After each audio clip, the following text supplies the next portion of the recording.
You're watching BCTV, Brantford's Community Access Station.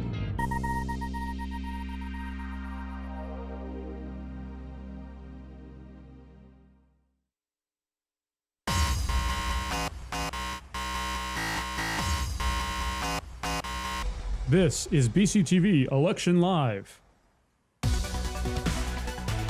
with political analysis and reports from campaign headquarters. Now, live from the BCTV studios, here's anchor Lonnie Reed.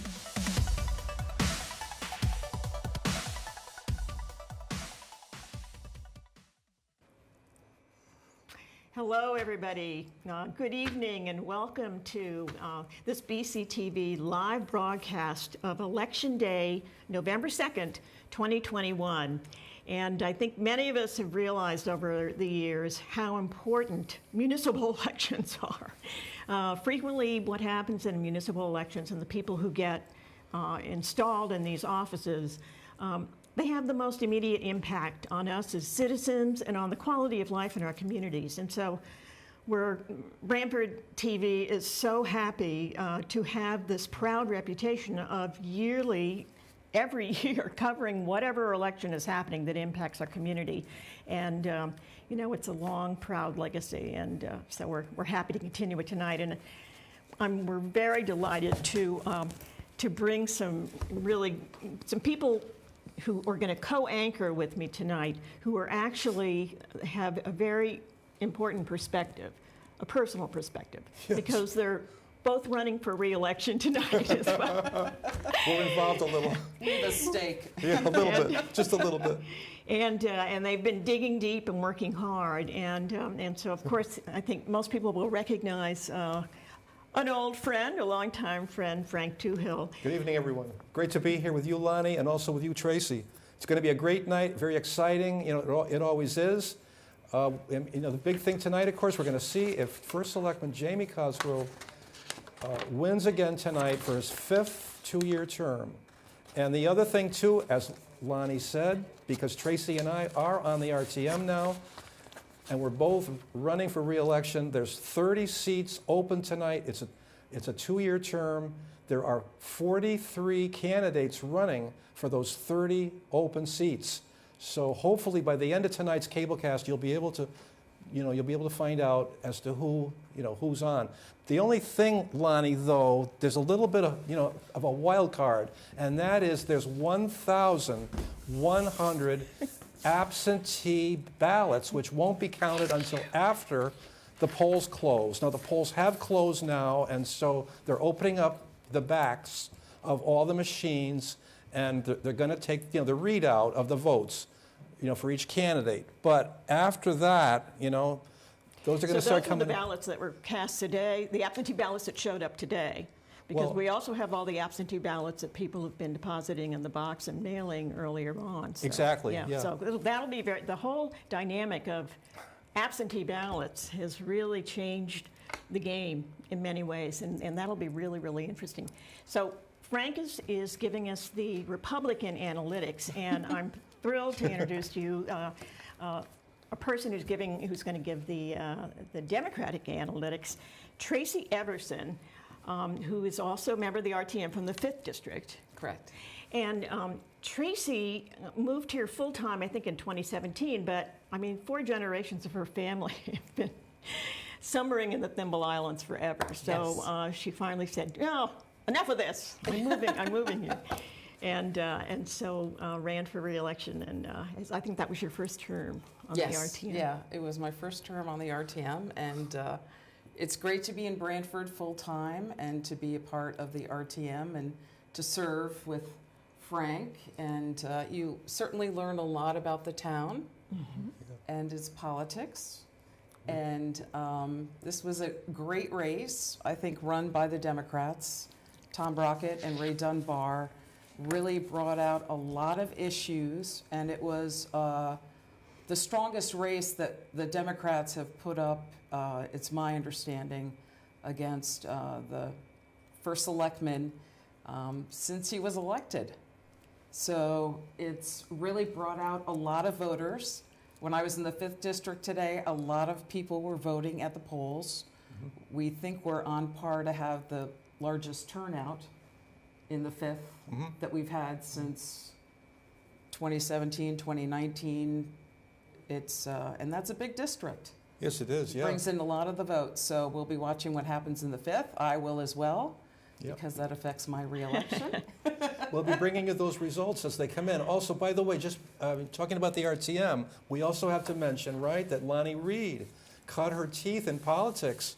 She was on the Brantford RTM. I think for 2 or 3 terms, she chaired the Education Committee, and then she ran for state representative. She won, and she represented Brantford up in Hartford for 10 years. She was up there for 5 terms. So I mean, so we're all involved, you know, with the RTM, you know. We have a little bit of a political background. A little bit, a little bit. Well, you know, it's so interesting to hear you guys talk, because it's the way I always think of Brantford is that, you know, we fight and then we come together and we work together. And it feels like, because this has been a very robust campaign, and you know, there's been a lot of concern that perhaps, you know, there would be the residual effect would be that you know, suddenly people be more polarized. Talk about that a little, and you know, how you think it's going to go no matter who wins. Yeah, I think that it definitely is that way during the campaign. Obviously, there are certain issues, there are certain positions, but then after Election Day, we're all representing the same constituents. We have different points of view, and it will be interesting to see what happens with the RTM and whether or not the Republicans hold the majority again, or if the Democrats turn 2 or 3 seats, we could be split. And then if more Democrats win, then it could be a different RTM. So then we would have the balance of the government instead of the Republican majority on the RTM, which has existed for many years, and a Republican as first selectman. So it would be a different political dynamic in town, but I think that we all do, you know, thank every voter who came to the polls today. A lot of people got out or cast absentees, and the voters will speak. Yep. You know, as Tracy just stated, right, I mean, you know, there is some, you know, as there should be, you know, if it's a healthy democracy, you want give and take. You want, you know, the issues brought forward. I mean, that's why we have the 2-party system. But, and, you know, I mean, the parties have always gone all out during the campaigns, right? Putting up all the signs and all the letters and, you know, all that stuff. And so, but the other thing to mention, too, is, right, the RTM tonight, as we speak, is currently 13 Democrats and 17 Republicans. So it is close. And as Tracy said, you know, there might be just a shift of 1 or 2 seats either way could make a big difference for the next 2 years. Right. So anyway, here in our coverage, we'll be bringing you all the results tonight. So, you know, keep it here. Yes, and we have deployed, we have an army of staffers and volunteers who have been deployed to the headquarters and the celebratory places, and also to the polls. So we're going to be following and getting numbers in and getting data and getting, you know, sort of sense of how it's going. And I should ask you guys, Tracy said a little bit about seeing a huge influx of people going to the polls. What did you see when you were running around today? Well, at the time that I stood this morning at the 1st District, you know, for the first, I guess, 4 hours, I was there when the polls opened, first thing, 6 o'clock, and I was there till about, I don't know, 9:30 or so. And, I mean, to me, it seemed slow, because I think what's going on is, right, people on their way, you know, into New Haven to work in previous years would stop, you know, on their way to work, you know, to vote. But I think because of COVID and people are still working at home, I don't think they came in quite as early. So to me, it seemed light. Now, what to look for tonight as far as turnout, in 2019, the last first selectman race, there was a 31% turnout in Brantford. There was 20,800 people that could vote, and 6,648 voted. So That was when Jamie Cosgrove was unopposed. Exactly. Yeah, and a lot of So people were that's a unopposed that different year, too. dynamic. Yes, there were a I lot think. of people, A lot yes, of people were that's unopposed, right, and it yeah. was sort of, Correct. Yeah. and we didn't have COVID yet, and, Yeah, you know, exactly. we're in that little copacetic zone that happens every now and again. Yeah. And, Yeah. Yeah, so Yeah. it's a different dynamic. This election, it'll be really interesting to Democrats see how- filled the ticket. yeah. Yeah, yeah. So Yeah. every seat was challenged.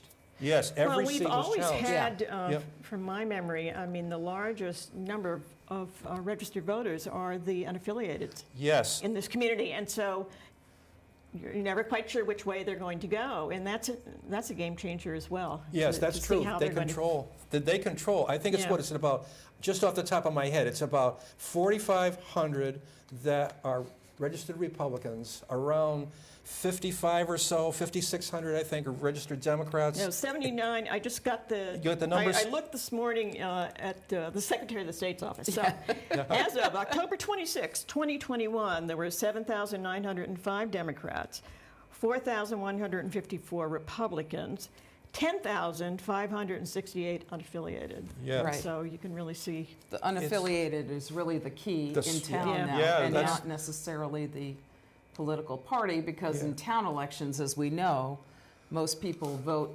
not necessarily for the party or the Yes. party line, but the person. That's right, that's the way it should be. Yeah, Yeah. absolutely, Tracy, that's right. Yeah. Yeah, that's true. Which, in your campaign, which issues really got traction when you were going on the doors, as opposed to, you know, just necessarily sort of articulating them, but when people were speaking to you, what were the things that they were most concerned about? I heard a lot from my constituents about traffic, overdevelopment, concern that Brantford was losing its small town charm as a kind of a hometown, vacant stores on the green, concern about the local businesses, and also economic development, bringing new business to town. It's not a position that is a full-time position any longer in this town.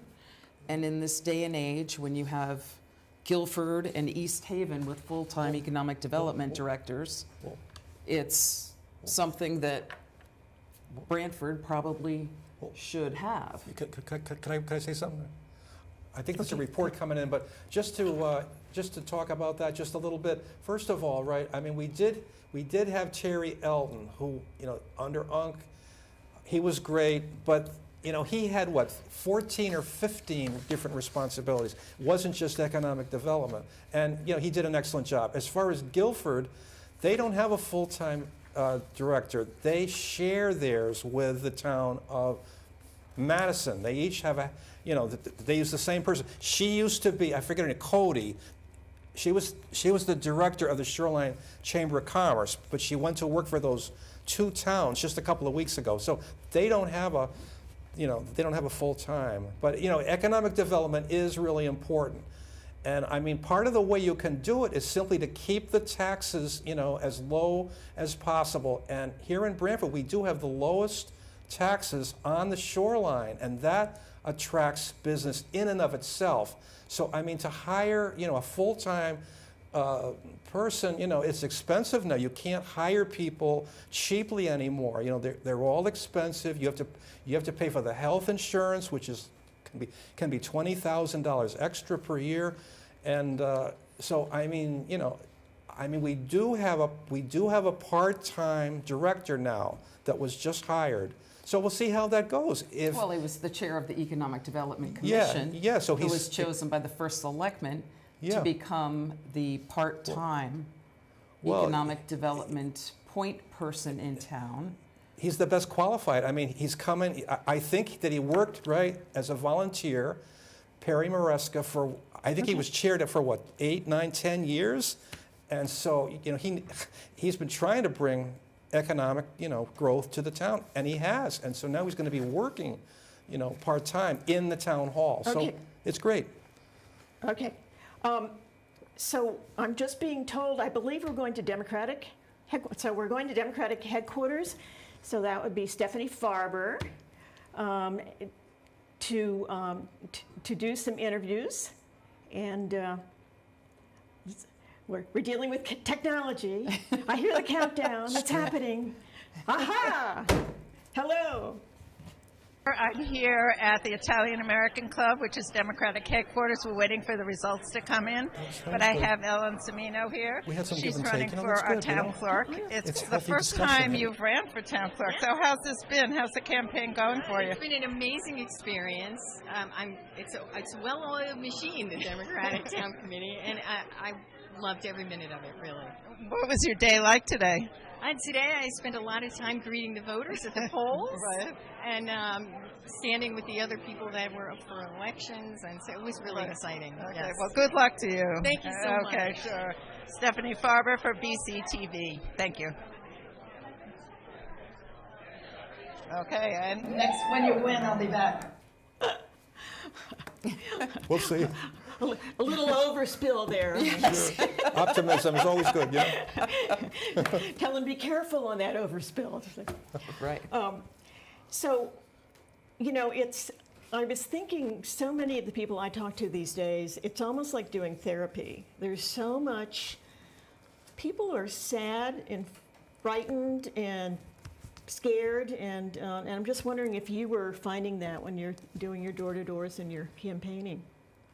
Well, you want to take it first? Yeah, I really didn't. I think people were generally interested in sharing what they were thinking and what the issues are for them in town, and they're always welcoming to us knocking on the door and asking them, you know, what are your concerns? Yeah.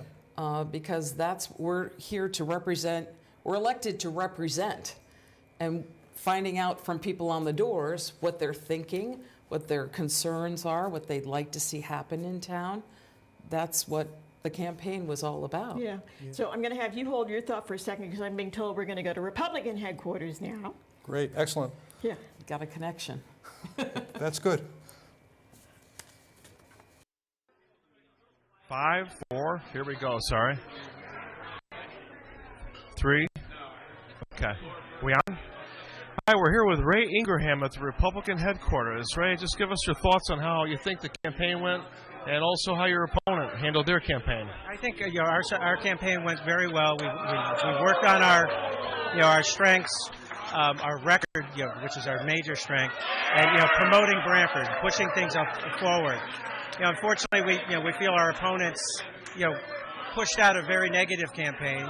We're seeing some of the numbers coming in right now that it's not paying off. So we're starting to see happy results, and the election nights will be over pretty soon, and Brantford's got to heal from this election, and we'll need to move forward.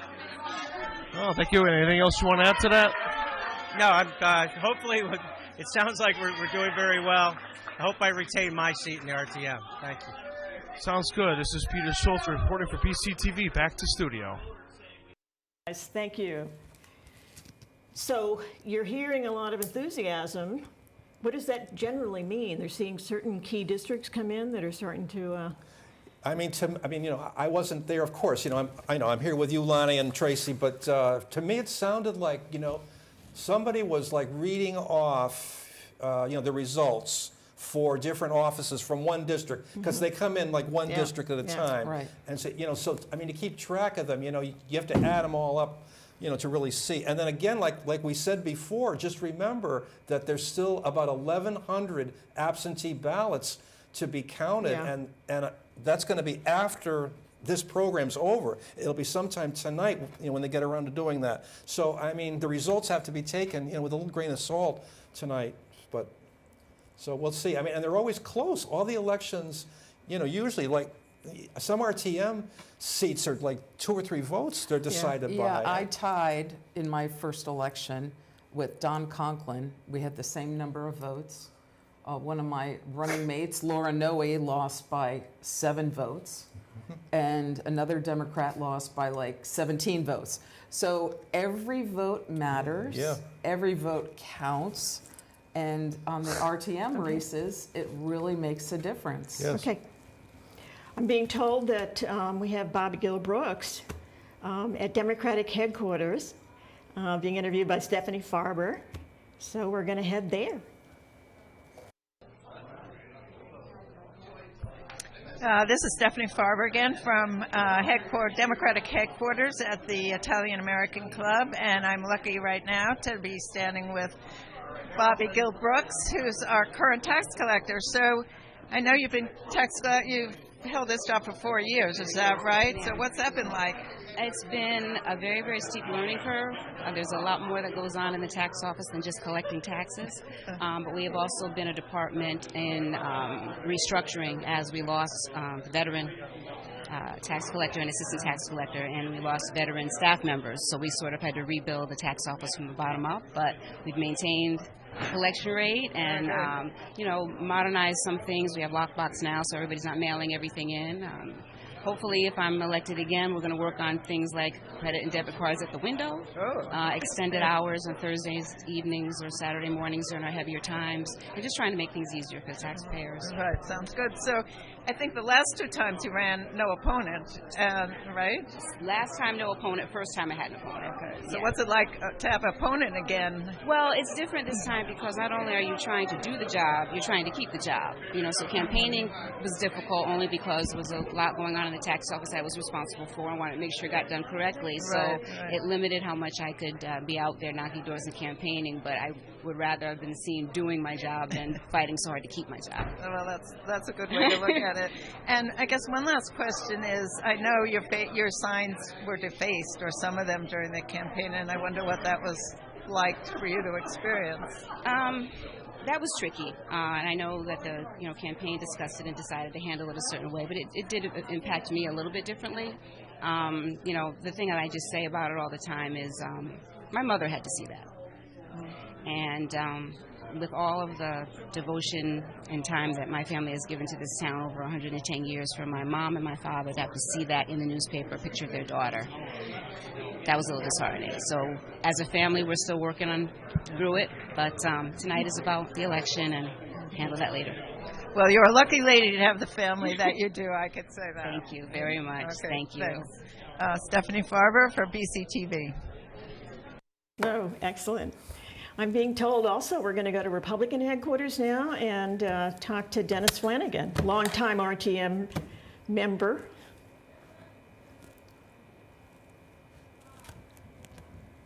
I'm hearing the countdown. Okay, we're getting a countdown here. Ready?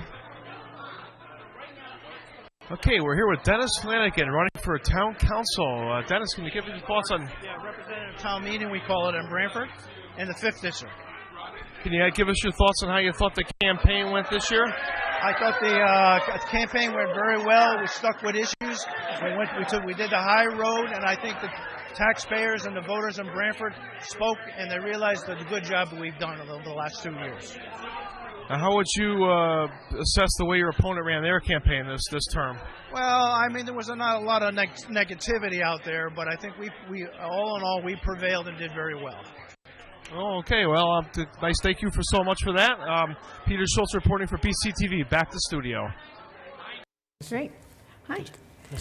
So we're back. Is anybody getting any interesting texts from your respective No, I'm not. bean counters? I'm not, but I just wanted to mention, Lonnie, right? All the technology. This is wonderful streaming live technology. We've been using it at BCTV since 2016, and we're using it again tonight.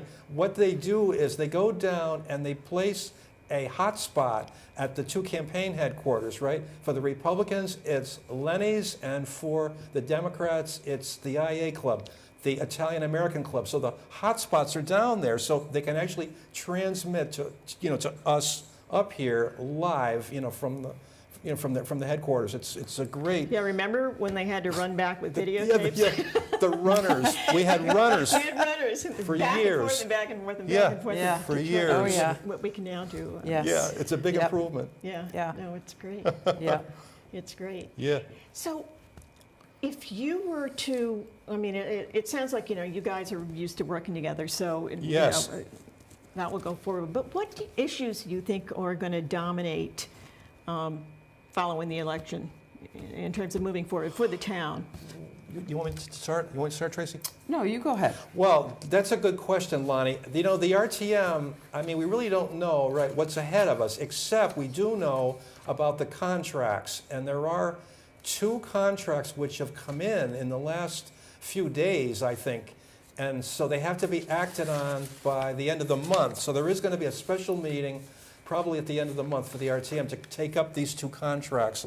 But there is, you know, there is the meeting scheduled. The organizational meeting is first, and that'll be on November 16th.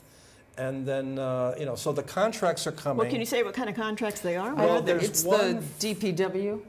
Yes, DPW, Department of Public Works is one, and the other one is the school administrators contract that just came out. So always we have those, you know, and then, you know, as to what else comes in, there's always transfers, you know, from one account to another, and, you know, people can bring, you know, their concerns to the RTM. You know, I mean, we're glad to hear from anyone and everyone, you know, at the end of the meeting, under other business, anyone can say anything. And so that's always great. But also, you know, we do ordinances too. Right, you did the blight ordinance. You worked on the blight ordinance, which is going to take effect. Enacted? Yes, Some people were upset about that for several years. You know, just that there were. No, that's a great ordinance. It's going to take effect on January 1st. And yeah, we got that through. I mean, to be honest, you know, there isn't much blight in Brantford, but there is a little, and it's been there for years. I mean, I can think of some homes, if you want to call them that. They're all overgrown. You know, all the neighbors. I mean, they can't even see those houses. It's a fine line, and I think this ordinance. What took so long, because it's been talked about before the RTM. Yes, exactly. It's this ordinance takes into consideration mental health concerns. Yes. So it's you know, there's more going on possibly with blight. Yes. Than meets the eye. We see that at the time, but maybe someone needs help. Exactly. So well, and you can see. I mean, we have an aging demographic in this town. We have for several years. I'm seeing a lot more young people in town, which is nice.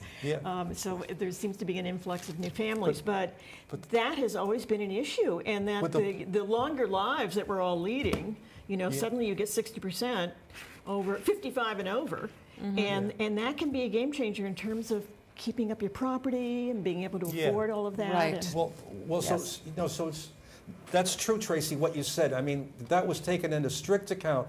I mean, the thing I did on this ordinance, the people I worked with were great to work with. Dan Edelman and Peter Henschel. They did an outstanding job drafting with me this, you know, the new blight ordinance. So people can now do something about blighted properties. And, you know, as of January 1st. January 1st. And, you know, if there's a house on your street, you know, that's overgrown, I mean, that has to make the property values on your street worth less. And it's not fair, you know. But, I mean, we do take into consideration, like Tracy said, you know, I mean, if there's counseling, and, you know, also we try to help the person. And only as a very, very, very last resort to, you know, I mean, you know, can action be taken? All these steps have to be done first. So it's good. It's good. I mean, it's so when you start thinking about how times change, and you know, there used to always be the kids who roamed around with lawnmowers. Yes. And you know, and we don't have that anymore. No. You know, it's very, very rare to see. I mean, we have the kids booked solid doing a million things, and it's not like they're sitting around. But you know, you start to think about, you know, how the culture changes. Yes. And it's just sort of, that's how life is, and working to kind of fill in the gaps that appear when that happens. Exactly. Yeah. Did you two feel, I think a lot of us feel that, they used to always say all politics was local, and I think a lot of folks are saying now, well, wait a minute, you know, sort of what's happening on a national stage sometimes comes back to dominate some local perspectives. And are you finding that, you know, there's the issues that are going on and the, you know, the incredible gulfs that exist among some folks? are coming here as well and playing out here? Do you want Tracy, you want to take that, or should I? Yeah, I mean, I think that it certainly does have the spillover. I heard from some people that they were not going to vote for another Republican because of the Trump effect. You know, so there's definitely that perspective. Other people said Democrats are ruining this country. I'm never going to vote for another Democrat. So the national political talking heads that exist on television now that can be viewed 24/7, it has the trickle down to the local politics, certainly. But I think we try to be more getting along if we possibly can, because we all care about this town, and we're here to serve the people of this town. And whatever happens nationally, but can we affect that on the RTM? No. No. Well, you could model some good behavior. There you go. Well, yes. That's true. That's true. Exactly. We could set the example. Right. The thing with those 24-hour news channels, I mean, it's what's happened, Lonnie, right? It's a blend of news and entertainment. You know, it's not just news anymore, right? It's news plus and there's so many people who really shouldn't, who have blogs, and people get addicted to listening to, you know, sort of these random It's sources. a perspective. And, and they want clickbait. You know, they want to be heard, and they want to, they, you know, they ramp that up as well. So, there's just a lot of that happening. Yeah. And it's hard, as we were talking earlier, it's hard to figure out how to remedy that, given, you know, that we have so much local news that's disappeared. Yeah, And, that's true. Yeah. But it seems that this is what people want because, right, the blending of news and entertainment on these cable shows, they're popular. Yeah, no, they are.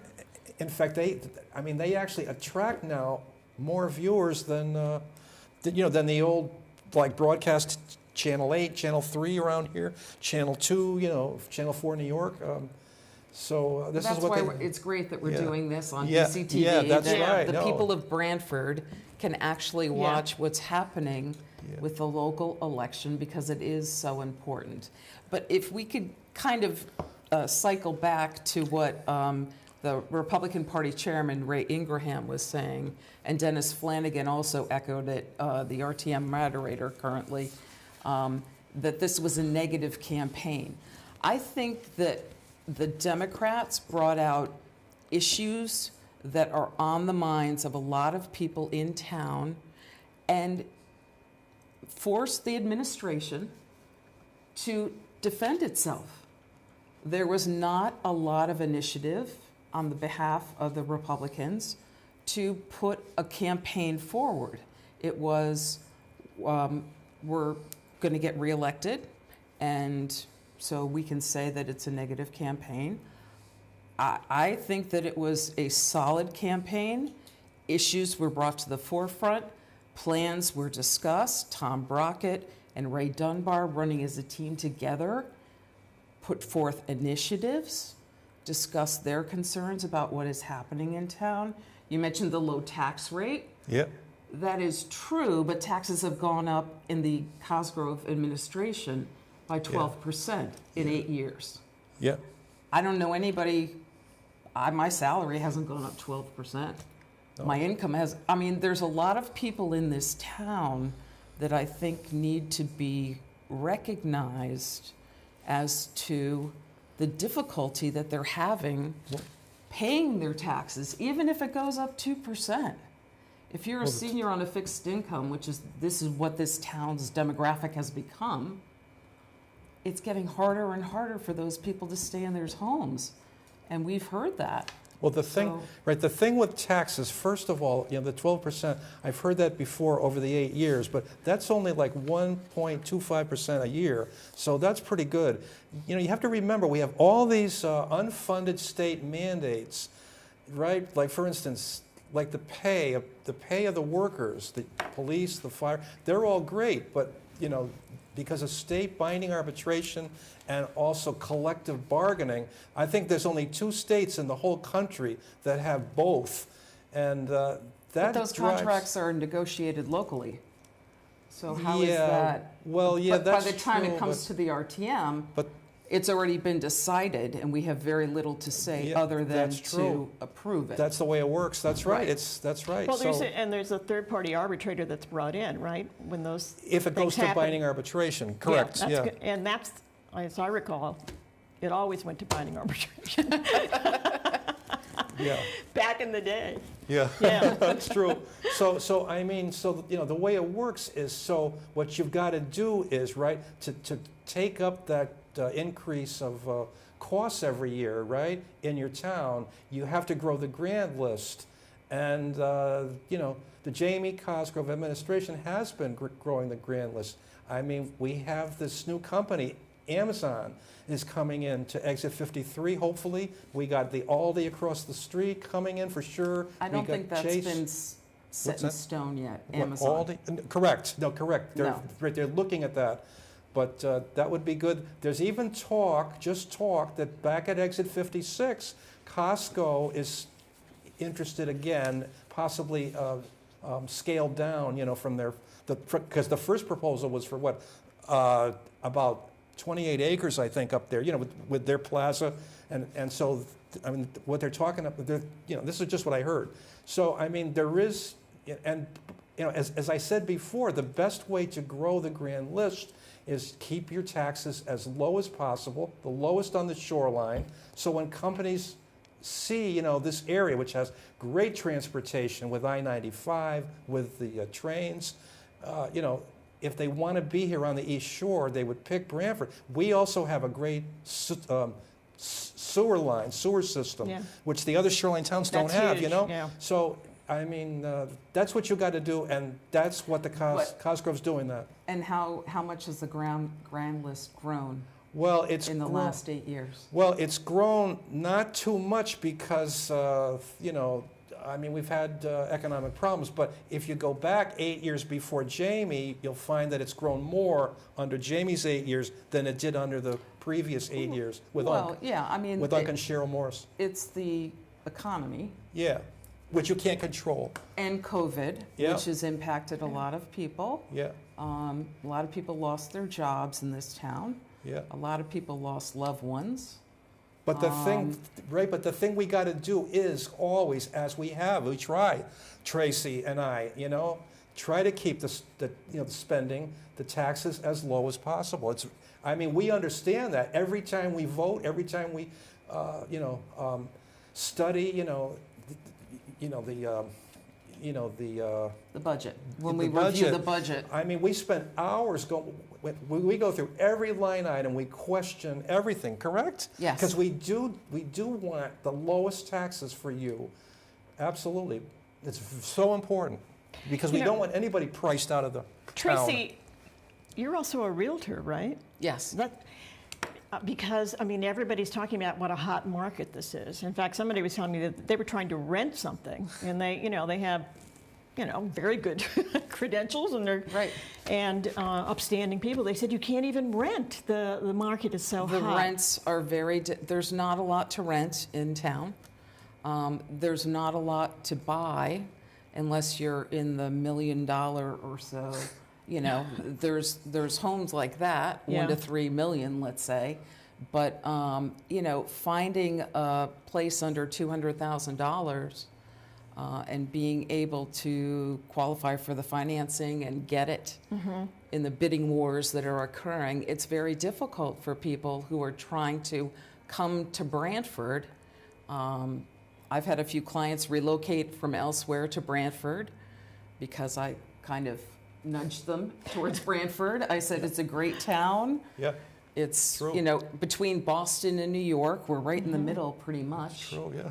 And it's just a great community, a lot of diversity, a lot of different cultures. Yeah. And a lot of families, Schools singles. The schools are good.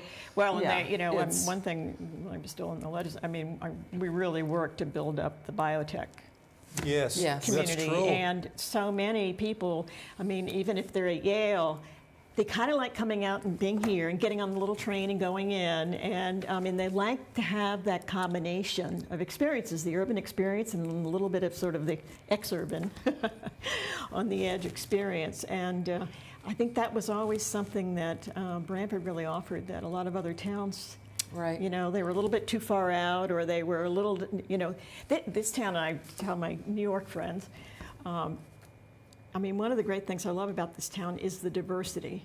And it's getting more diverse in really interesting ways. But thinking back, it's always been diverse. You know, there always, I remember when I first had a place here, I think like 78 or something, I always remember the surgeon would be with the carpenter fishing. Talking about fishing and just out there casting their lines. And, you know, there was this great sort of community of, you know, interacting and finding this, you know, these mutual things that they were looking for in their lives. And I think that's really something that we've always offered. And it's interesting to see the new communities coming in. And, you know, we actually have the second largest Nepalese community in the state. I know it, yeah. And it's so great to have, you know, like, well, Ram running and you know, we're getting all kinds of people coming who really are and he's a small business owner. Yes. With their kids, and they're very excited to be here as well and very enthusiastic about it. And it feels like it's sort of continuing, you know, the legacy that we've always had, which is pretty exciting. Are there things that you were thinking of in that arena of, you know, creating an even more copacetic environment for diversity here? Because I've heard some people are saying there's a little bit of microaggression going on, and so in ways that people don't know they're doing. I had one Asian lady say to me the other day, and in my neighborhood, and somebody said to me, "Where are you from? Do you belong here?" You know, there are these things that happen when people see new faces that felt very off-putting. And I just thought, and we were talking about trying to do something more, introducing different people to different cultures in a really fun way. I mean, the public schools have, I mean, they say like 30 or 40, you know, different languages in our public schools at Tisco, Murphy, Sliney, you know, it's so yeah, there is a lot of diversity, and it seems to be continuing, you know, because we have a whole range, right, Tracy? All different housing. You know, we have the condominiums, we have, you know, the rentals, and then we have the, you know, of course the single-family homes, and then you got the waterfront and the islands, you know, which you know, I mean they're expensive, so you know, it's nice to have, you know, the mix, because that's the people you get. You know, it's a nice mix. Yeah. I've, you know, speaking of that, and so I've noticed on both the Republican and the Democratic ticket, new faces.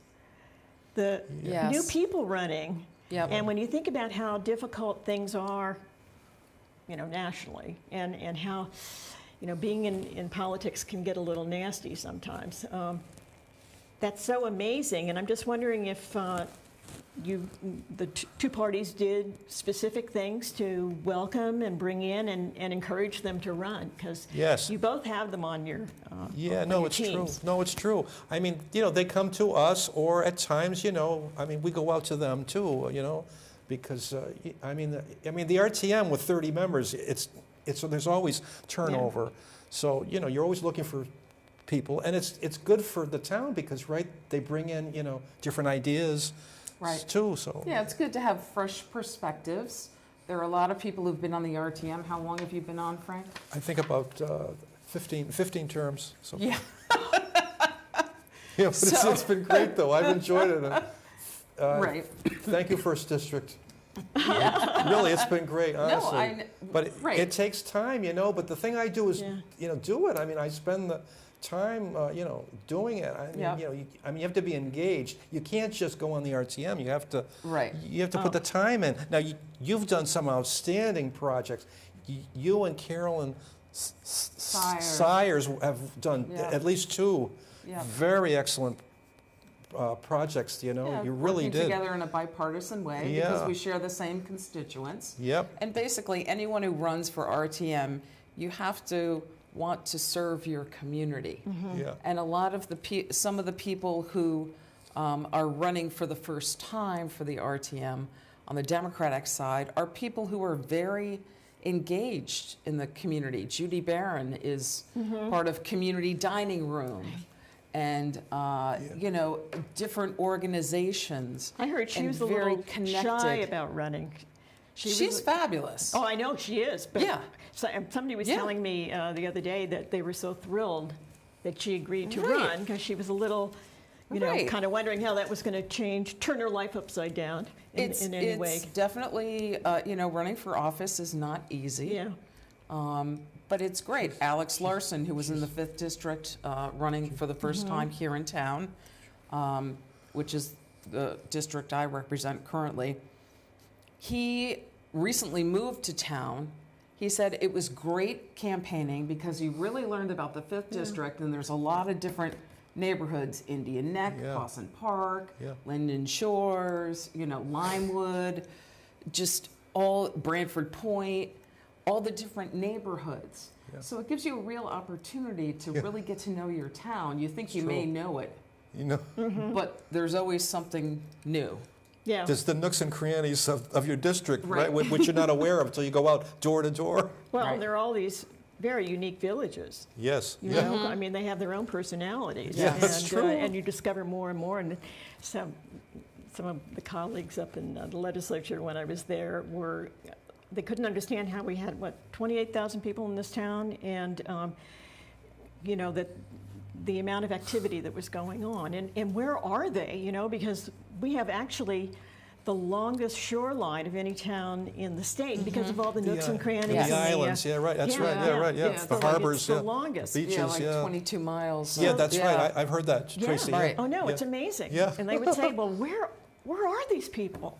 I said, well, you got to come to Brantford. I'll drive you around. You'll see, you know, so like all these little villages and these communities who have their own personalities and yet interact with everybody and their own histories. And It's true. Right. it's really something. Yep. Yeah. But there's the common, Brantford culture, you know, which everybody shares and loves, you know, so it's unique, you know. Yeah. Definitely. So we had talked briefly earlier about the absentee ballots. From the numbers that I have, there were 1,049 that were in as of November 1st. They came in. Right. To be Democrats counted. were 525. GOP were 214. And the unaffiliated were 301. And I think some of that counting might have occurred, the ones that were turned in early, they may have already started that process. But They're all in the vault at the town clerk's. They're all sealed. I believe they're open tonight after the polls close. I believe that's when the town clerk goes to she goes back to town hall, to her office in the vault, and you know, she's observed, and they open them up, I believe, tonight. I mean, that's my understanding of the process, you know. But, so, I mean, you can't count your chickens, you know, when the results come in, because there's all those extra ballots are outstanding. The other thing we should say is that only the town clerk, Lisa Arpin, she's the one that makes the results Official. Official. So I mean, all the results you're going to see tonight as they come in, they're not official yet, you know. But you know, I mean, you'll be able to get a pretty good feeling, you know, as to who's going to win. So. Have you been watching some of the other races in the state? I mean, some of them, I know Caroline Simmons running in Stamford. I mean, and the West Haven mayor's race has now gotten much more interesting. Yes, given the issue with the state representative who needed to resign because the FBI has accused him of... He of... took the CARES money, right, yes. or something like that. More than $600,000, and how that changes. And are you interested in any of those races? I mean, you've been following any of that? Do you want to take that? You know, somewhat, but honestly, I've been kind of focusing on the local race and campaigning and working with, you know, Tom Brockett and Ray Dunbar on the campaign. So the thing I've been doing too, just like Tracy says, concentrating on the local. I mean, it seems to me that the other shoreline elections, Guilford, whether it's who's the first one there? The Board of Howie? Education Yeah, race in right, Guilford the is board- a hot. Okay, Right. I'm going to interrupt you because we have Jamie Cosgrove standing by. And 2, 1. Here we go. Okay, we're going. We're live here at Republican headquarters, and you're moments away from giving a speech, I'm sure. Jamie, can you give me an idea of how you feel your campaign went this season? Well, I think the results show. I think we ran a great campaign. We ran on our record. We had a strong team, a very strong team, and I think the results so far show that we ran a very strong campaign. And I think also more importantly, I think what this election shows is that the people of Brantford reject the negative politicking, right? The negative campaign, that was their strategy, attack.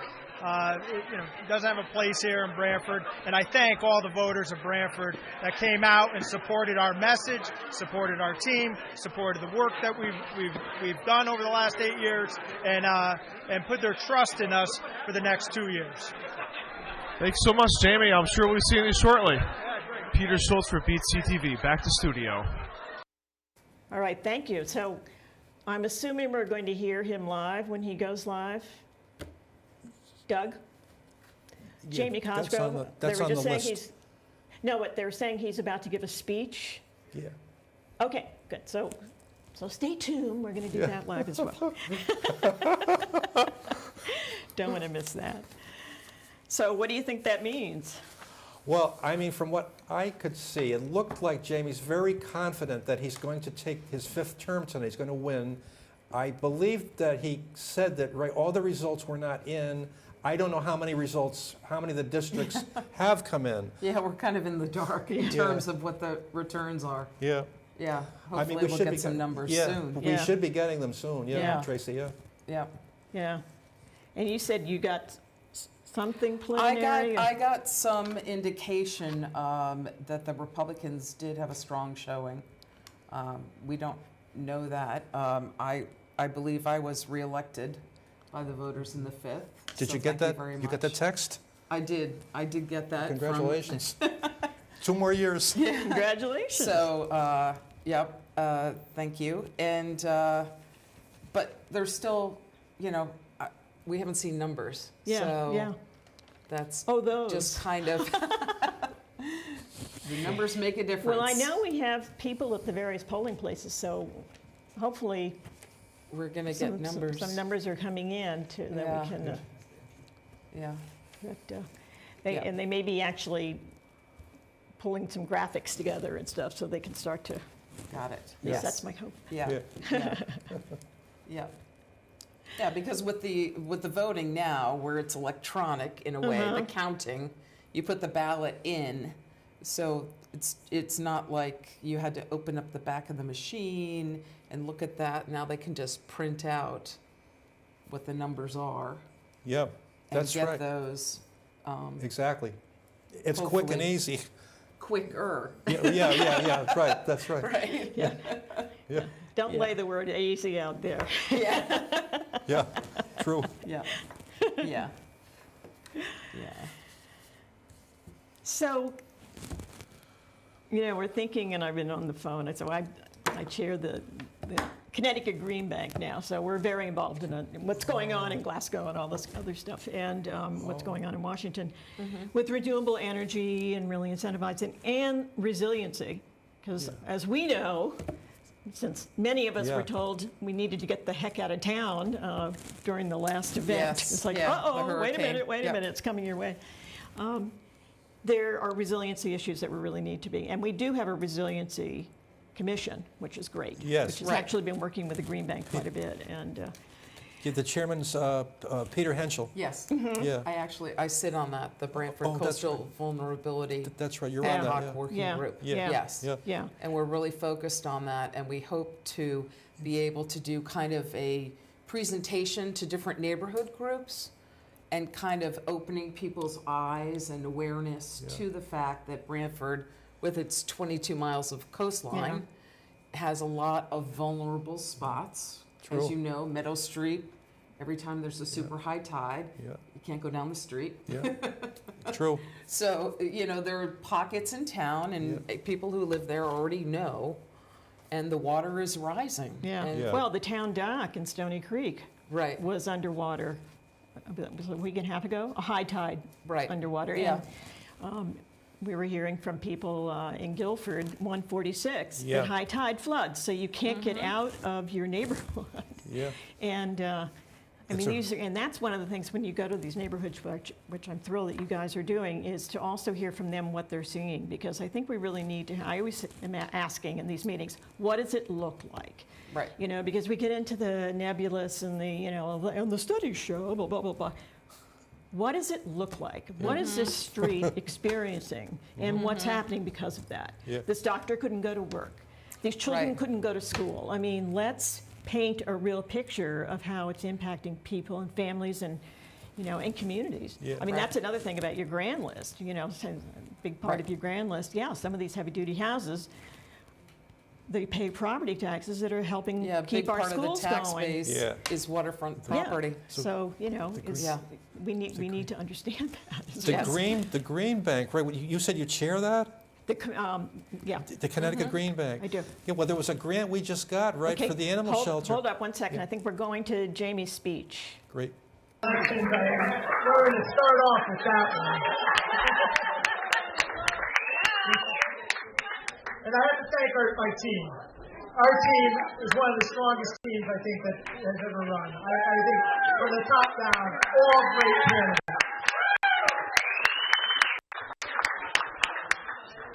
And you know, I think that we take pride in the campaign that we ran.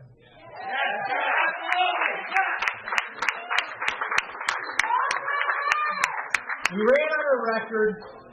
We ran on a positive campaign for Branford. We ran on a vision. And the people put their trust in us for the next 2 years.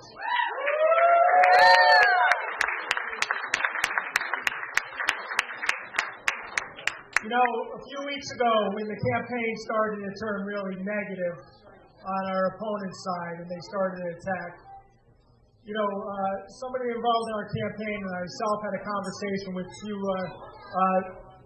people involved in the campaign or involved in the party, and asked why they were doing this. Why would they bring that type of politics to Branford? You know, the answer was, well, they just want to win at any cost, and they only know one speed. Well, let me tell you, they ran into a wall here in Branford.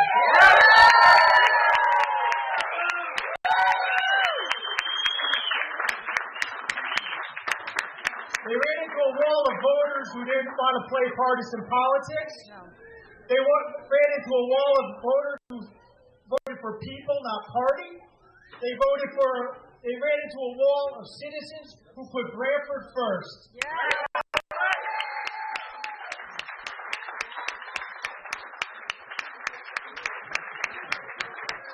With that, as I say, I just want to thank really the people of Branford who put their trust in us, who rejected that type of politics, who then saw the work that we have done over the last 8 years, have the faith in us for the next 2 years, and we look forward to working together for a better Branford.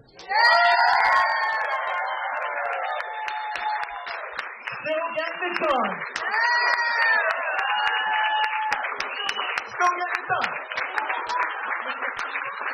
Are still open.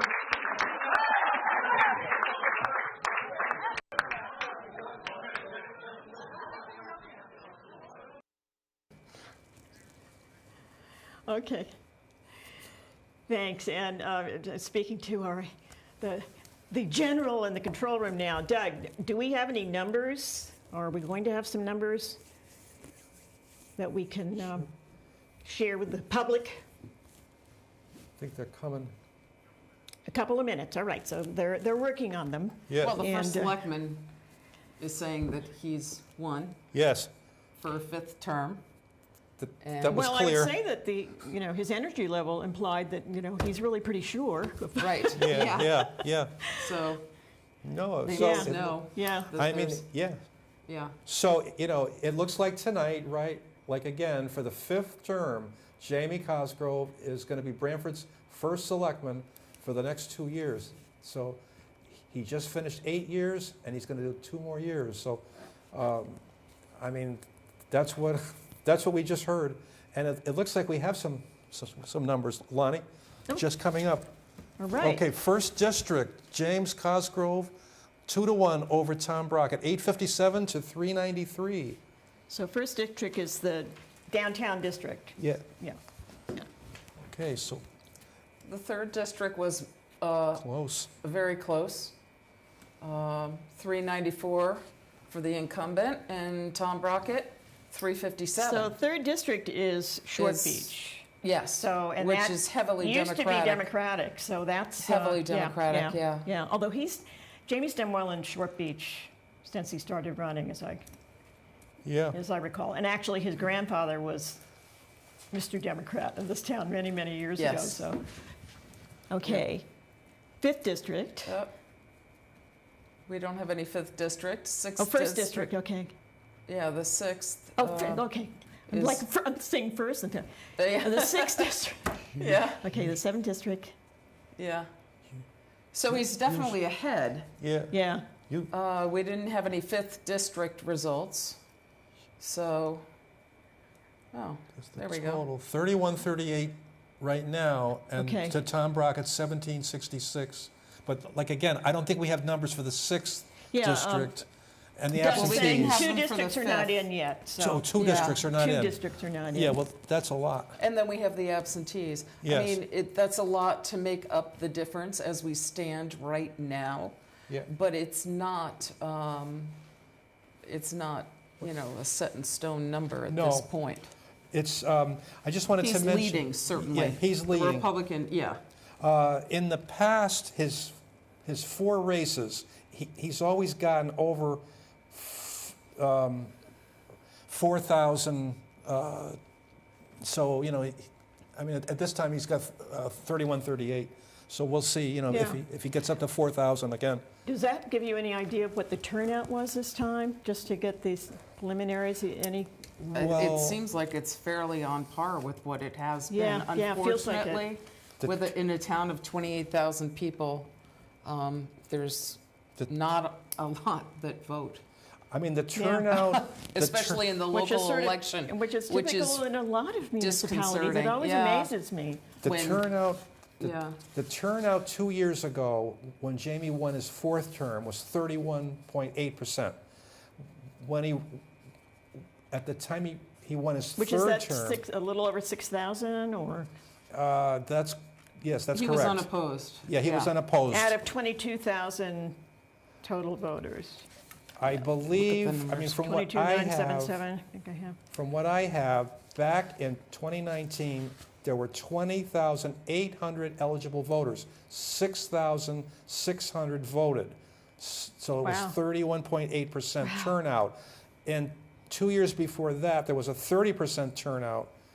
2 years before that, 38%, and 2 years before that, 42%, Lonnie. So it looks like it's going down. What year was that, the 42%? 2013. That was his first run against Campbell, against Mr. Campbell. But it's true. I mean, the schools, I don't know about today, but old school, if you want to call it that, they taught, the responsibility of your town, of your community, and how important it was to vote. And, it seems like, every year, it's fewer and fewer, that come out. It just takes what? It takes about 3 minutes. All you do is go in. Yep. You have to show your picture ID, and you get the ballot form. You simply, you get ovals over the names of the candidates. All you do is you just, you blacken the oval, and then it goes right into the machine. It's such a simple process, and it's really part of being an engaged participant in democracy. Exactly. It's your duty. Yeah. Oh, here we go. Let's look at these numbers. Okay. Oh, first. Okay. So it looks like. So you do the equation on this. Yes. Okay. So first district. This is always first district. There are 2 minority and 4, let's see. Well, this looks like a congratulations for you, Frank. Yes. So, this is looking good. It's me, Tricia Anderson, Lindsay, and George David Wells. All 4 of us stay on the RTM in the 1st District. And then it's the top 2 that also get in. So Claire Torelli and Judy Barron. And Judy Barron. Looks like Kevin Coughlin and Claire. But again, they're so close. Yeah. Right. And the absentee ballots. 477. Yeah. The absentee ballots have to be counted. So yes. Thank you very much. Thank you, 1st District. I'll do my best for you for the next 2 years, too. Well, here we go. Yep. 3rd District. Okay. 3rd District, the way that works is... Linda Erlinger was reelected. Adrian Bonenberger was...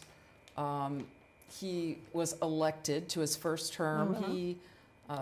Peter Jackson retired after many years serving on the RTM, and Peter Black is returned to the RTM.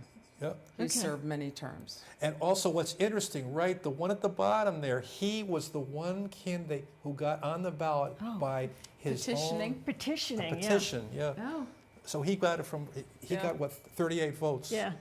I applaud that, though, I think yes, I really applaud absolutely. it. If you really want something and you find, how to make it happen.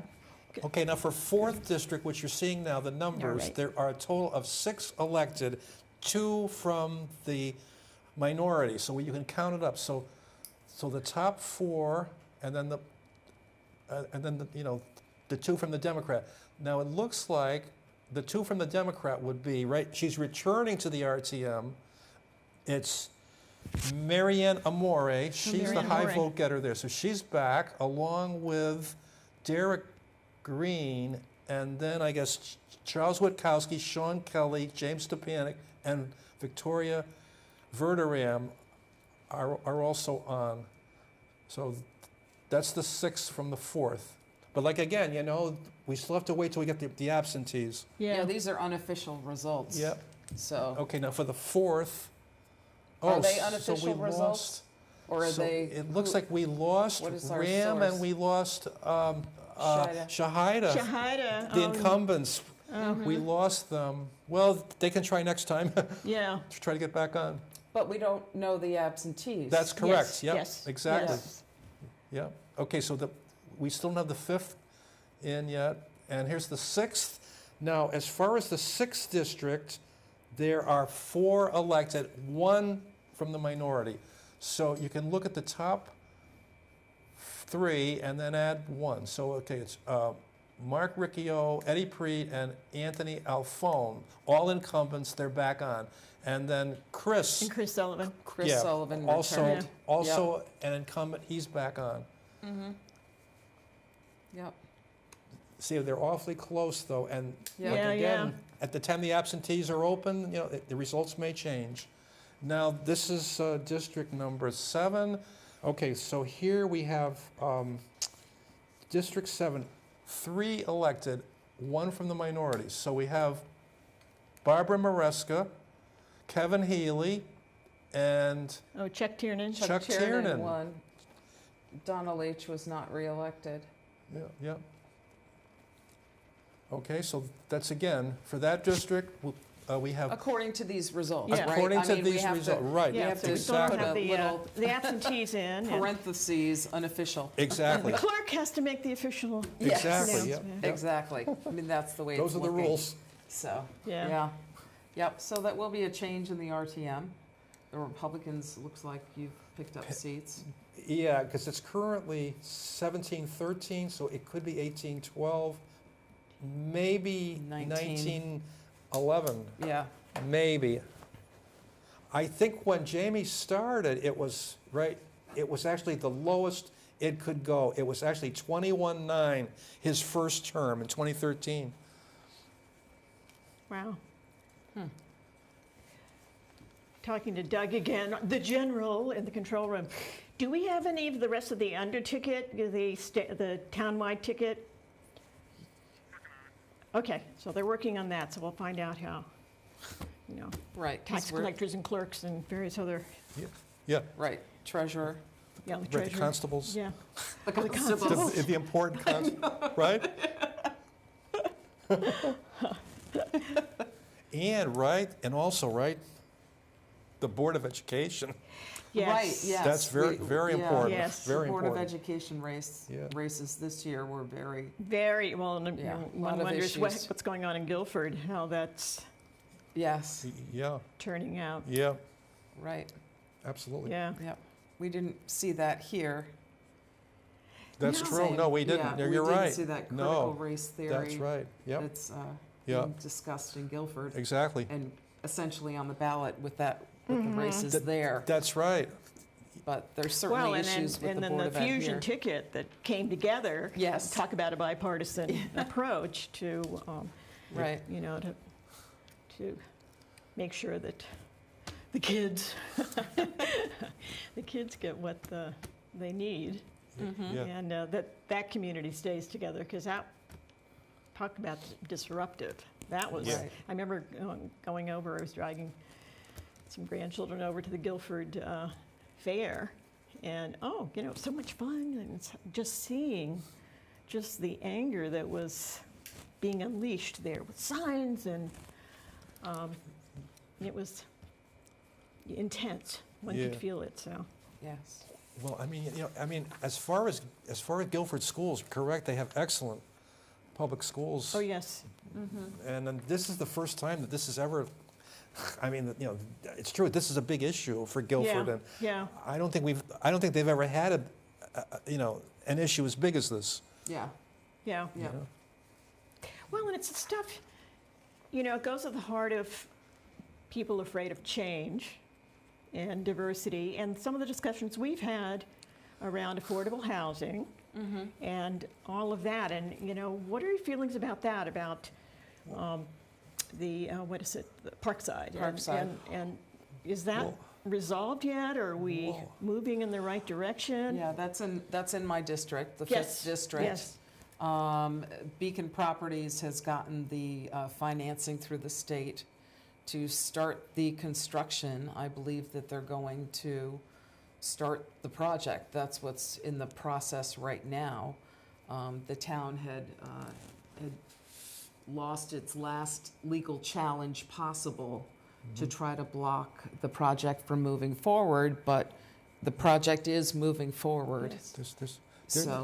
There's also, I believe there's a few affordable housing units going in across from a McDonald's up on the top of Branford Hill, right? There's a new development in there. Yes. And there's some. The other thing too, I happened to read the minutes of planning and zoning for October. They actually had 2 meetings in October, and I saw that the town planner is working on a plan for affordable housing. He's the chairman of it's the Branford Affordable Housing Plan Well, it's steering like a committee. commission. Steering Yeah. committee, Commission. That has now been started by Yeah. the town planner with Yeah. some local people involved. Yeah. And they're meeting and talking about how they can initiate more potential affordable units. Although the planning and zoning also was talking about accessory apartments. And the Yeah. town could yeah. adopt, the state would allow that to expand the accessory apartments. And I believe that the planning and zoning has voted to opt out. Well, you know, I that. believe opt out we of the do. accessory apartment. Expanding the accessory Yeah. apartments. Oh, There really? are certain parts of town and zoning in town that allows accessory apartments Yeah, currently. that's right. And this would allow Expand the it. town to expand it town-wide. But I believe that the planning and zoning decided to opt out. And that will be coming to the RTM Oh. to be discussed. Yeah, because at the time that our town planner was Shirley Rasmussen, she got that through, but as Tracy just stated, it was only for certain parts of town. So, but you know, the idea is to keep people in Branford, you know, and so, you know, if you have a house, you can actually take a portion of it, and you know, it can be like Okay. used by somebody else, right? That's how it works? Correct, you're the expert. Yeah. Yeah. Yep. Accessory apartments or in-law apartments. In-laws, yeah. In-law apartments have become very popular. Yeah. A lot of people, because the way the housing is working and the cost involved, families are coming back together in their later years. Yes. So people are Well, adding when you on to think their of house. the impacts That's good. that COVID had on so many assisted living places. I mean, you know, I live in a condo, and she's going to I think she told me she's going to be 101. Oh my and goodness. She was in a very high-end assisted living place, and she said her children said, no, you're getting out of there. And I think a lot of people are saying that they want to make sure that their families are safe. Yeah, are safe. Right. Are safe. Yeah. And with them. And to see them. You couldn't even see your family. Yes. Okay, here we go. Tom Brockett.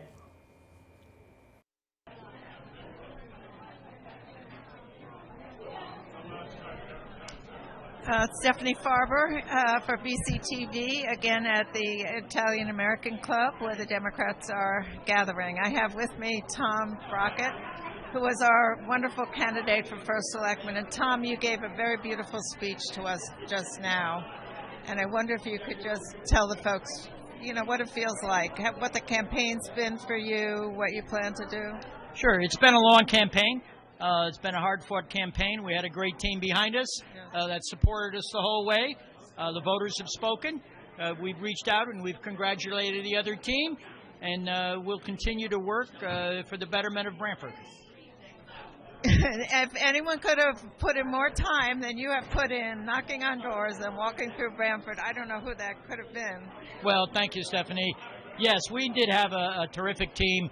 We did knock on a lot of doors. We explained our position to the voters. And at the end of the day, the voters have spoken. We respect the voters' decisions, and we'll move forward with some other ideas. Okay, well, good. Best of luck to you, Tom, and whatever you decide to do next. Yeah, thank you. This has been a great adventure. Okay, thank you. Okay, Stephanie Farber for BCTV. Boy, Ray Ingraham I have to said that he say, I really applaud Tom Brockett for reaching out and, you know, and saying that you're all going to work. You're all going to work together again, and that's really important. Absolutely. Our general in the control room is telling me that we have the numbers, Doug, for the rest of the ticket. Yeah, we're still looking for Board of Ed, constables, tax collector, yeah. town Okay, here we clerk. go. Okay, here's First District again. All right. So, I mean, we can go through the numbers again. So Tricia Anderson and myself and Lindsay Greenberg and George David Wells, all incumbents, and we're all reelected. Then we have Claire Torelli, also an incumbent, elected again, and Kevin Coughlin. He's the DTC chair, and it looks like, you know, if the numbers hold, it looks like he'll be Kevin seated. won. He'll be seated. So that's the first. And then District 2, we have they're in order now, it looks like. Yeah, they've ordered them up. 3 elected from District 2. Oh, wait. Okay. Austin Bowie. Oh. The Republican got 646. Austin Bowie is on. He beat Chris Hines, it looks like. Or no, it's Chris Hines and Austin. They both got on, and Peter Henschel. And long-term RTM member Josh Brooks, who's been off a couple of terms, tried to get back on, but he's down 4 votes. But again, you know, the absentees still must be counted. So that was District 2. Doug, tell me again, you just said what about one of the numbers being... Yeah, that seems kind of high for Austin. Austin Bowie has 384. Oh, 384. Oh, okay. All right. Okay. So that's a correction. Somebody needs glasses. It's live television. Yeah. So then Austin is off, and I guess it would be then Josh Brooks did get on, along with Chris Hines, the incumbent, and the incumbent Peter Henschel for District 2 down in Stony Creek. Right. Yeah. Yeah. So I guess they're double checking numbers, and I'm still trying to see what we're doing with the under ticket, or the rest of the state, or of the town-wide ticket. Right. Doug? Oh, Doug. Yeah, we're a little in the dark here without getting numbers. I'm not getting numbers from my Democratic folks either. So maybe we could just go ask the registrar. They're in the same building. Do they have any numbers yet? In here. We'll put the camera down the hall for them, you know? Exactly. Yeah. Well, it does feel like it was the Republicans' night. Yeah, it Yes. does. Yeah.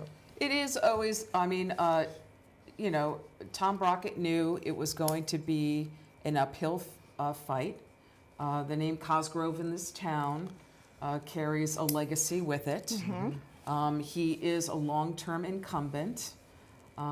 There are a lot of people that continue to obviously support him, and you know, there's certainly issues that need to be aired and brought out in town, and I think that that did happen during this campaign. Obviously, the voters may not have resonated with them, but there are concerns, and I'm sure that myself and my Democratic colleagues will be talking about those in the days and weeks to come and airing those during the RTM meetings, which is our opportunity to do that and discuss it. And it would be nice if there was, you know, checks and balances, but it's going to be, again, a Republican-led RTM and a Republican administration. Well, the thing with Jamie, you know, he's been in office 8 years as first selectman. He's formed a unique bond with people across the aisle as well as Republicans. He's very well thought of, you know, by the Democrats. I mean, he always appoints people based on, you know, who's best. I mean, I don't think he cares about the party. He really doesn't. In fact, you know, when he started in 2013, he made it a point, and in fact it's still the case, if you want to be on a board, you don't have to go through the party to get the recommendation, you know, to either party. You can go directly to Jamie. So if anybody's watching this cable cast, you know, if they'd like to be on, say, you know, the board that Tracy's on, Coastal Resiliency, they don't have Planning to go. and zoning, Board of And Finance. these are very important boards. And there are, you know, 44 again, boards going in back town. to resiliency, this is happening. Right. And I mean it's serious, and everybody's seeing it now. I mean, Yes. this is coming to a neighborhood near you. In fact, to your neighborhood. And so that would be great to get more people engaged in that. Yes. Yeah. Yeah. Yeah. That's excellent. So, you know, so the other thing too, you know, at the time I was campaigning door to door in the 1st District, I mean, each house you went to, you know, you're from the Jamie Cosgrove team, and people were, they would smile. We're going to show the numbers. Okay, here's the again. number. 1st District again. So like again, Tricia Anderson, Frank Toohill, myself, Lindsay Greenberg, George David Wells, all incumbents, all Republicans, all reelected, along with Claire Torelli. She's a Democrat. She's an incumbent, and she was elected tonight. And then we have also Kevin Coughlin with 480. It looks like he was also put on the RTM tonight, 1st District. District number 2, okay, right. They changed the Austin Bowie figure, so it looks like Chris Hines was reelected from the Republicans, and then Peter Henschel, also an incumbent, reelected for the Democrats, and Josh Brooks coming back to the RTM. 3rd District. Linda Erlinger returns to the RTM. Adrian Bonenberger is elected to his 1st term to a seat that Peter Jackson held for many years. And Peter Black is back on the RTM as well. Yep. 3rd District. Okay, in the 3rd, there are... and then in the 4th, okay, the 4th. it's Republicans.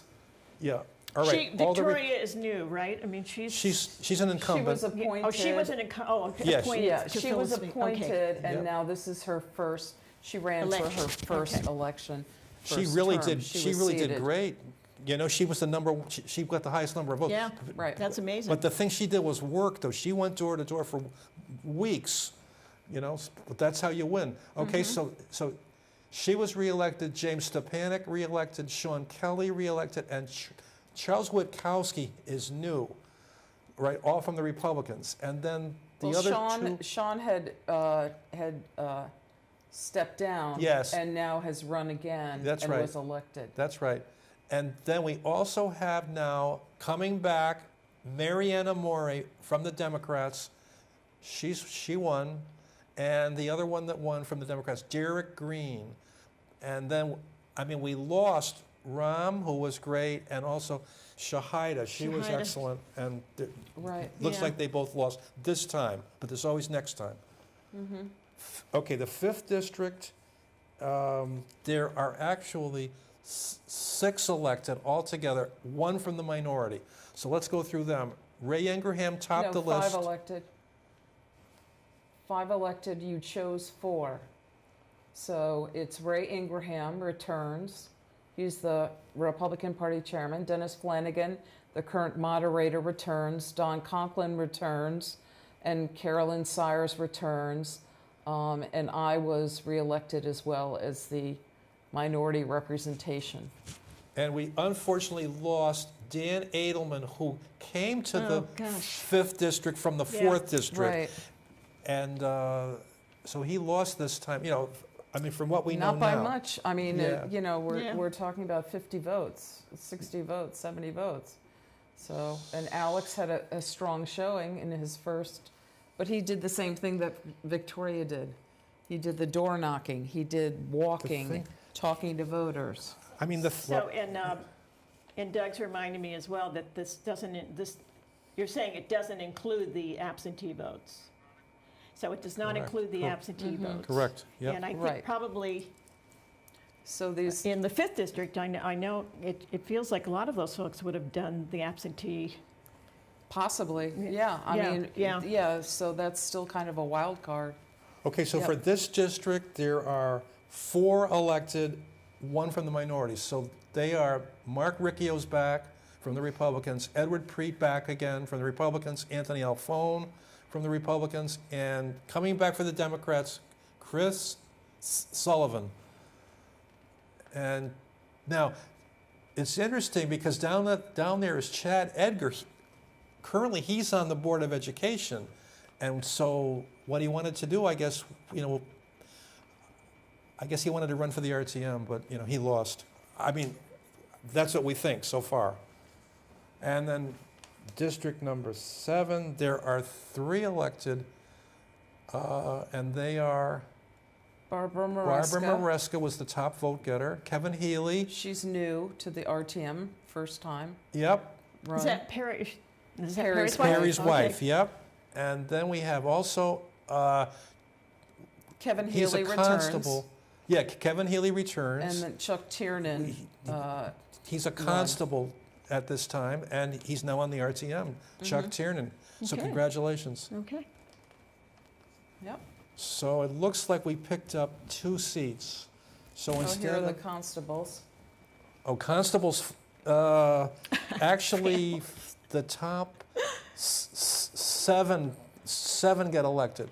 So it's Francis Walsh, George Whitted, Dennis Fran Walsh, who Nardella. has the middle school named after him. Yes, yes. I'm glad you could pull through that constable. Yes, exactly. Yeah. So going through the list, right? It's Francis Walsh, George Whitted, Dennis Nardella, Kyle Nelson, Gino Papaluzio, used to belong to the Democrats, I believe, and then former town clerk Tootsie Lasky. She won, and I believe he was on the Board of Education. John O'Connor won.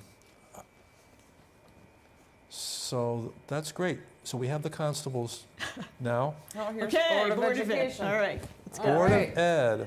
Okay. Oops, nope. Those are not the No, right names. That's not, those aren't the right names. Maybe those need to be updated. Yeah, I mean, that's the right title. Board Okay, of yeah, Full so I Term- think it's frozen, so they were switching out. They were Oh, going to bring up the right. names, and only the Switching the title made it graphics and it through. So froze. we've got. I see, yeah. Okay. Yeah. So we're still waiting on that. Yeah. So Doug, are we getting more numbers or? Okay. And again, the rest of the town slate. I'm assuming. Yeah, we're still looking for tax Yeah, collector. and who's the third selectman, town and clerk. stuff like that. Yep. If the we have selectmen, that. Yeah. Also, we have Board of Assessment Appeals.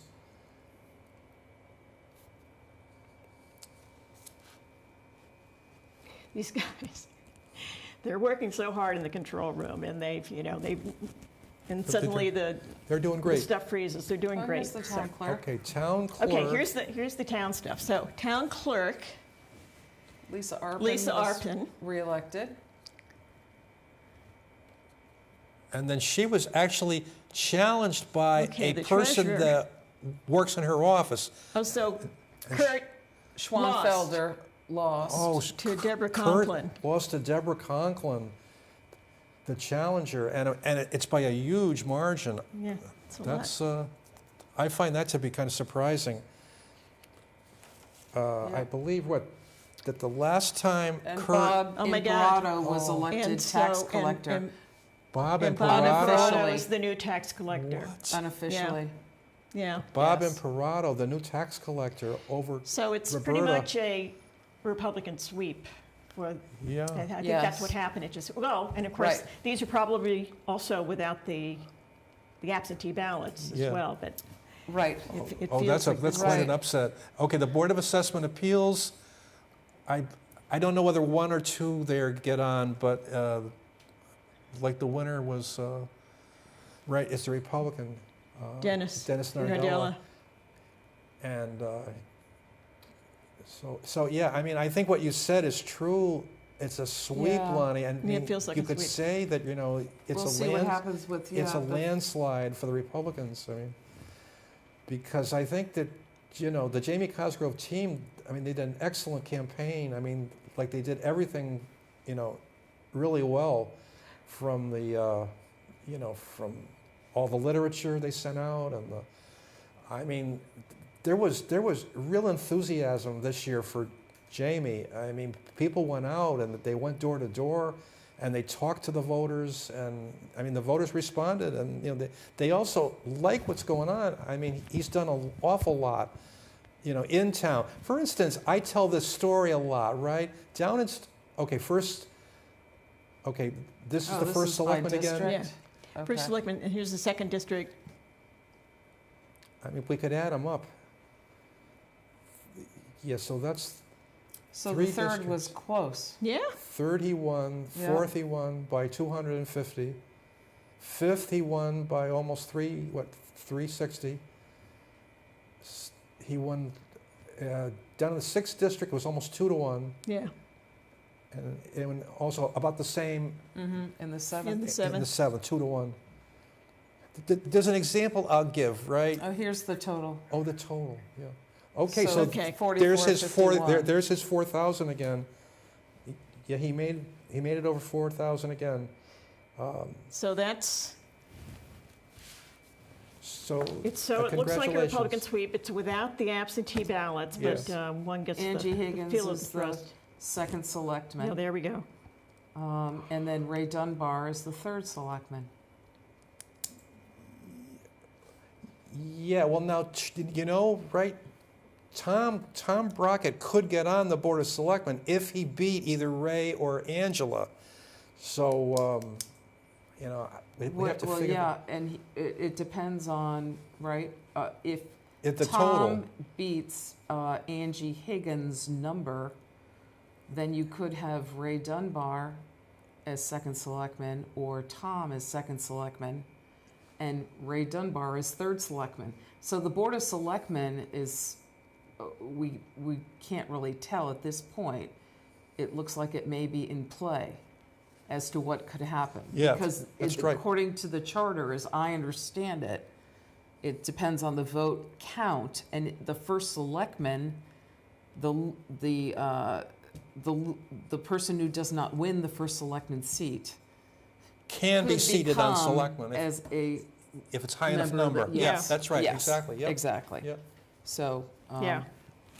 But it looks like Angie is going to continue on the Board of Selectmen because from the numbers that I just saw, she scored really high. It looks serious. Yeah. So it looks like the one in play, it's going to be either between Tom Brockett and Ray, as to who gets on the Board of Selectmen. So we'll have to keep you posted on that. Yeah. Right. I think too, as we move forward, BCTV is probably going to do some follow-up interviews, and it'd be great to have you engaged in that as well, Tracy. And you're always engaged in everything. To really do some follow-up, look at it all again, and do some analytics and get a sense of a post-mortem. Yeah. No, true. Once we get the official numbers. Yeah. And the official makeup. And kind of get a pulse of what occurred, and have more from the candidates. Yes. So I'm getting the. That's a great idea. I think we're going to wrap it because we're sort of, no new numbers are coming in, and we're waiting as Frank always says, for the official blessing of the numbers, and which won't happen for a little while. And so it's been really wonderful having everybody with us. And again, municipal elections that creates an incredible quality of life situation for everybody, and it's the thing that impacts you most immediately. So thank you for joining us, and please stay tuned to various shows that we're going to have going forward to kind of look at this in more depth, and have a really good evening.